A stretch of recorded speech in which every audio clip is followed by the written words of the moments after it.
Na briga do Bolsonaro com o Moro e a ala ideológica, quem ganha é o Brasil.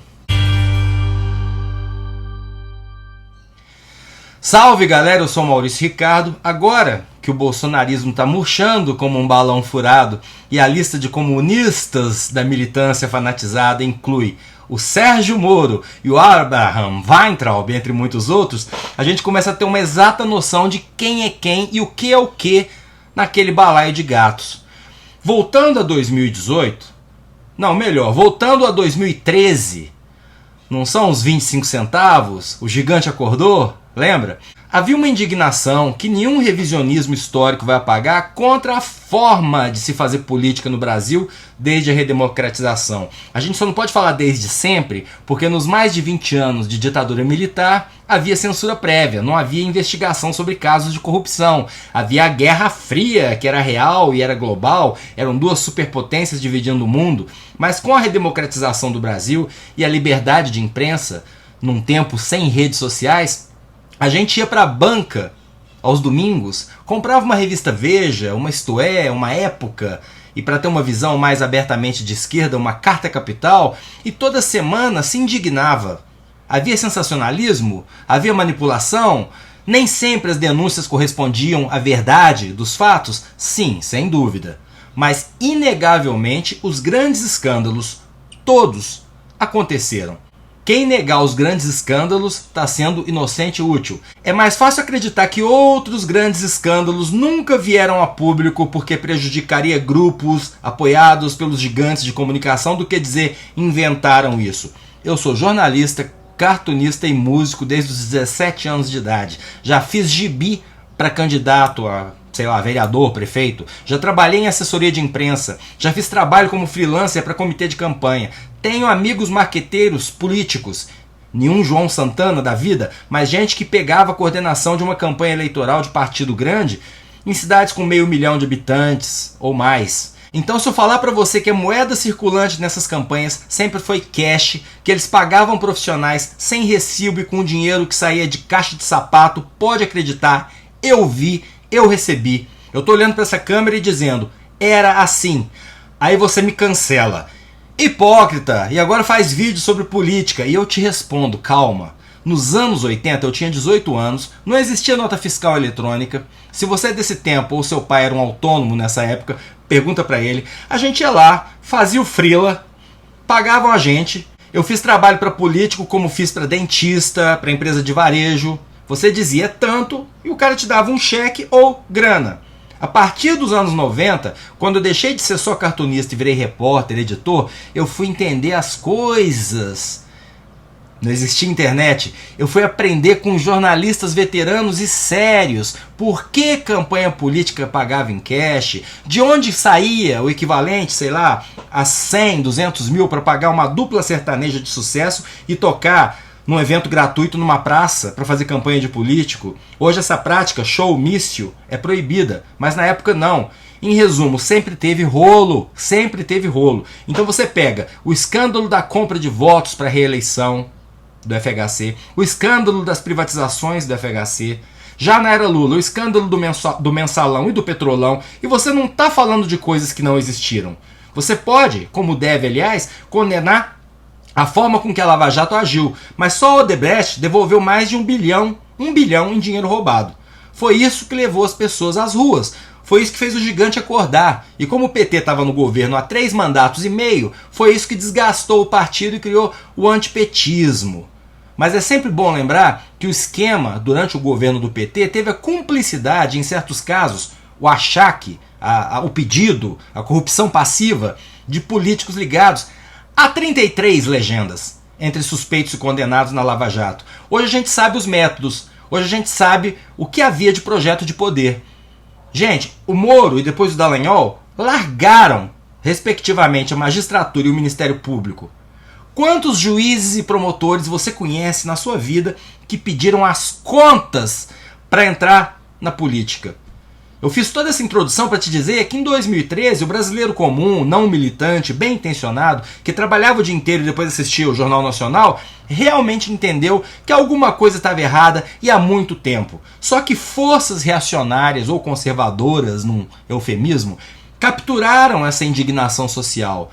Veio o impeachment da Dilma, acompanhado pela TV, por todo o povo brasileiro, sem grandes reações nas ruas, isso é importante dizer. Bolsonaro passou de figura folclórica a candidato viável, e o grupo que se aglutinou em torno dele rendeu nada menos que 57 milhões de votos. O meu ele não teve. Agora, que grupo era esse? Aí que tá. Era todo mundo que não queria o PT, inclusive todos os corruptos de outros partidos que mamaram nas tetas dos governos, mas foram poupados pela Lava Jato. É por ser um balaio de gatos que o governo Bolsonaro está ruindo. Bolsonaro é o que ele sempre foi e agora confessa enchendo a boca, um político medíocre do centrão. Mas o fracasso do governo e as pessoas que pulam do barco ajudam a dar a exata dimensão do papel de cada grupo naquela composição. E isso é importante para a gente entender quem é quem. Bolsonaro tem, como todo mundo sabe, um governo militar. O próprio vice dele, o general da reserva Hamilton Mourão, disse uma vez, e o podcast Medo e Delírio em Brasília vive me lembrando, que a conta do fracasso do Bolsonaro vai parar no colo das Forças Armadas. Então tá aí o primeiro ponto. Quem ainda sustenta em última instância essa vergonha, que é o bolsonarismo, é o Exército Brasileiro, que não deveria estar ocupando ministérios e nem tá lá. Depois, logo abaixo dele, vem o Congresso Nacional. É sempre bom lembrar que o Bolsonaro foi eleito com uma maioria potencial. O partido dele, na época, o PSL, elegeu a maior bancada do Brasil. Quando você junta com a base de apoio condicionada, que é aquela que não é oposição e nem base governista, mas vota com o governo nos temas convergentes, Bolsonaro foi eleito com maioria nas duas casas para fazer toda e qualquer reforma. Só que ele logo aprendeu que essa base condicionada era mais condicionada ao tamanho da emenda orçamentária e das bocas em ministérios estatais do que propriamente linha ideológica. Some-se a isso o fato dele já ter assumido com denúncias de corrupção na família, e você tem um governo que já começa escravo da fragilidade do presidente. Para evitar o impeachment e se manter no poder, Bolsonaro foi mais e mais se vendendo para os fisiologistas e deixando as pautas e os aliados dele no caminho. Num primeiro momento era fácil chamar os deserdados ou os desertores de comunistas. Mas quando você vê gente do círculo íntimo, como os irmãos Weintraub, dizendo, como Abraham disse, ele abandonou a ala ideológica para abrir espaço para o centrão, a gente já sabe. Então a ala ideológica vai ter que colar em outro candidato, ou se religar ao Bolsonaro. Mas agora o Brasil sabe o tamanho, a estupidez e o poder destruidor dessa ala ideológica. Quem falar que sabia o tamanho do olavismo e desse conservadorismo maluco e negacionista antes do governo Bolsonaro, não vai estar sendo honesto. Até porque ele estava entranhado nessa massa amorfa que era o fora PT. PT não. Agora não. Agora eles têm nomes e rostos. A mesma coisa com o lavajatismo. Moro e Dallagnol já são políticos. Esquece a justiça imparcial. Hoje, candidatíssimos, eles continuam atacando só o PT. Poupam os partidos que não são ameaça ou que podem se tornar futuros aliados.